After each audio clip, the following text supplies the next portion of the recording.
Annalise, now while many school districts are starting virtually today, some are getting ready to return to the actual classroom. The districts you see on your screen and a select few students in Cedar Hill ISD will either start the year with in-person instruction or open their campuses to students after getting a virtual start to the fall semester earlier. In districts that are beginning on-campus learning, parents do still have the option of letting their children learn from home if they choose. For Dallas ISD students, they're going to be picking up resuming, I guess I should say, learning where they left off when the pandemic started. They're going to be doing so at home.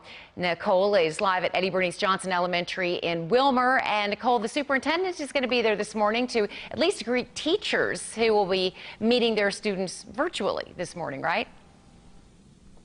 That is exactly right, Karen. This is a brand new school, so Superintendent Dr. Michael Hinojosa will arrive here this morning to greet teachers as they begin their virtual teaching experience today. This is a classroom that he will meet in. You can see all the dividers, and the classroom is set up ready for students whenever they return. So virtual school bells will ring all across Dallas ISD this morning. But as the school day begins, Dr. Hinojosa wants parents to also think about if they want to transition to on-campus learning as soon as they have the opportunity to do so, or if they want to continue virtual learning.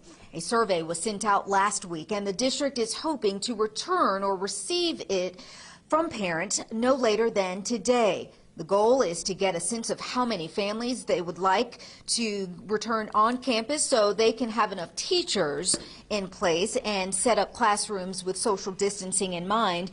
In an interview last week, Dr. Hinojosa said parents should really work with their students so they can come up with a schedule, because once school gets underway, they will have to hit the ground running. Because even in these hours of instruction that is going to be virtual, the students are going to need some downtime to be able to recover, because you cannot sit behind a screen for 4 hours in a row and be productive.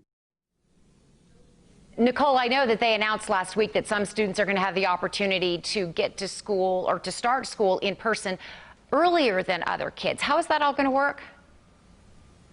Well, Karen, as you know, Dallas ISD families do have an option to return on campus on October 5th. But if your student is returning to a new school for pre-K or kindergarten, or maybe they're transitioning from elementary school to middle school or middle school to high school, they are invited to start or return to campus on September 28th, 1 week earlier. And this is so they can get acclimated with their peers, with their surroundings, and with their teachers. Karen?